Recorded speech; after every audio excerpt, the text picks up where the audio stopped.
Saudara-saudari, ibu bapak dimanapun berada yang dicintai Tuhan dan dikasihi Tuhan, hari ini Yesus mendoakan murid-muridnya. Ia berdoa bagi para murid yang masih tinggal di dunia.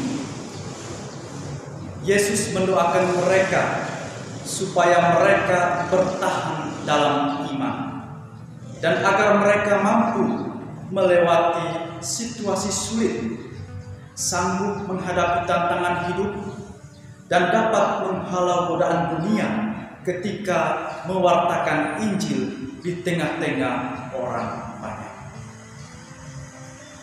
Dalam Injil Yohanes yang kita dengar tadi, bahwa cinta Yesus kepada para murid tampak dalam doa yang disampaikannya kepada Bapa.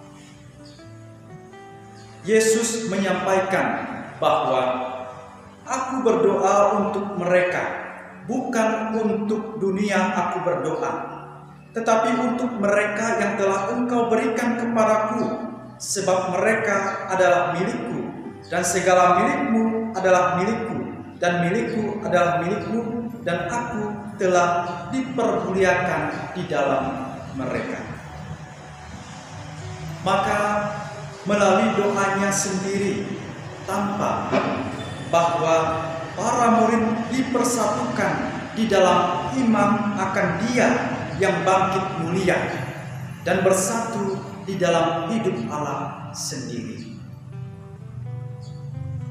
Saudara-saudari yang dicintai Tuhan, bagi Yesus tidak ada yang mustahil jika Ia berdoa kepada Bapa.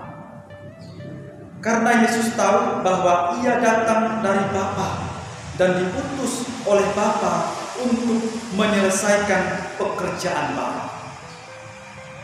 Yesus tidak mau bahwa apa yang dilakukan dan dibuatnya kepada para murid selama hidupnya berlalu begitu saja. Bahkan tidak sekedar kenangan indah yang membahagiakan.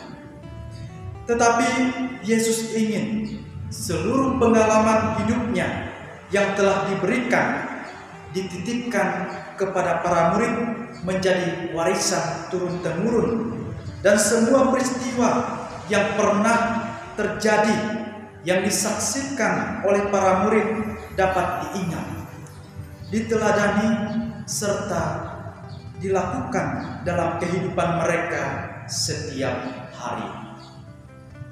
Sehingga melalui hal ini Allah semakin dikenal dan semakin dipermuliakan oleh umat manusia.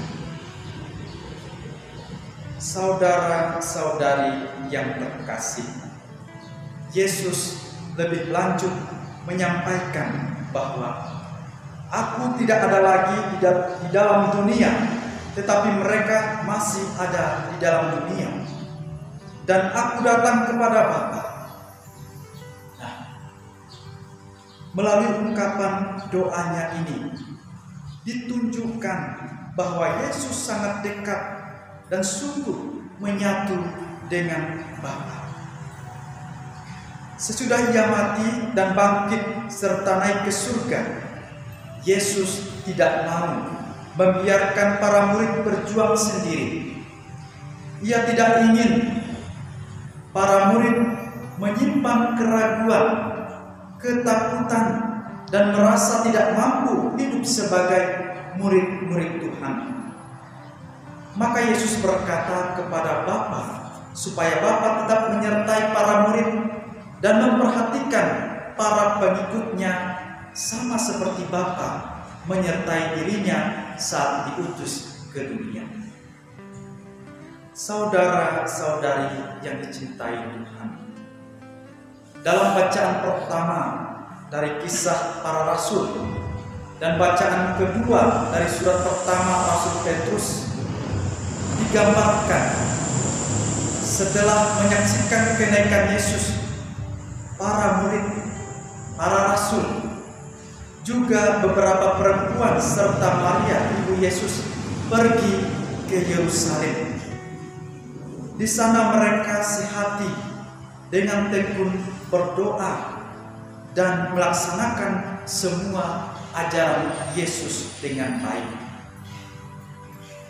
Tentu saja para rasul masih merasa was-was karena tinggal dan hidup di kota Yerusalem yang dikatakan wilayah yang telah menolak Yesus.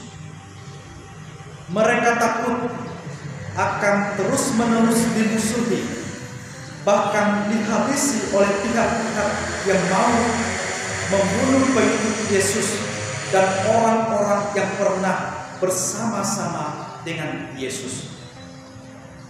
Para rasul sebenarnya tinggal di Yerusalem untuk memenuhi kata-kata Yesus yang melarang mereka meninggalkan Yerusalem. Karena di tempat ini mereka akan menyaksikan Yesus menampakkan kemuliaan. Dan setelah itu mereka mendapatkan pemenuhan janji Bapa tentang datangnya Roh Kudus bagi mereka. Dan mereka akan menjadi saksi-saksi dari semua peristiwa yang terjadi dalam diri Yesus. Maka mereka akan dikuatkan oleh kuasa Roh Kudus untuk tidak mundur dalam pengajaran dan pewartaan tentang Yesus. Saudara-saudari umat Allah, sebagai pengikut Kristus, kita juga akan menemukan tantangan yang sama seperti pengalaman para rasul dalam hal mewartakan Yesus kepada dunia saat ini. Namun Yesus selalu mengingatkan bahwa kita tak perlu takut dan ragu. Kita tidak berjalan sendiri, tetapi Roh Allah sendiri akan menuntun, memelihara, menyemangati, dan menyertai perjalanan hidup kita dalam mewartakan Injil, kabar gembira tentang kasih Allah dimanapun kita berada.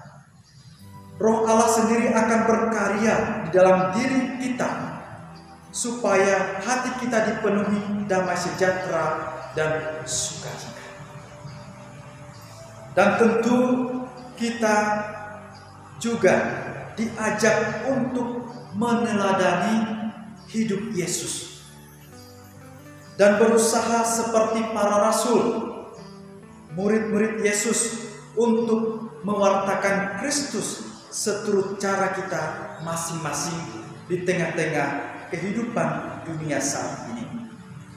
Baik melalui peri hidup kita yang baik, melalui cerita pengalaman iman kita kepada teman-teman, maupun melalui media sosial seperti yang kita gunakan saat ini, yang kita pakai untuk misa live streaming melalui YouTube, misa untuk umat di rumah yang mengalami situasi pandemi COVID-19 saat ini. Saudara-saudari yang dicintai Tuhan, minggu ini adalah minggu terakhir masa Paskah, dan minggu depan kita sudah merayakan hari raya Pentakosta, di mana bahwa turunnya Roh Kudus atas para rasul. Dan pada kesempatan ini kita diajak untuk tetap mempersiapkan diri melalui doa novena Roh Kudus, supaya hati, budi, dan pikiran kita siap terbuka untuk menerima Roh Kudus, sehingga Roh Kudus, Roh Allah sendiri, sungguh-sungguh masuk dan memenuhi diri kita. Semoga Tuhan memberkati kita pace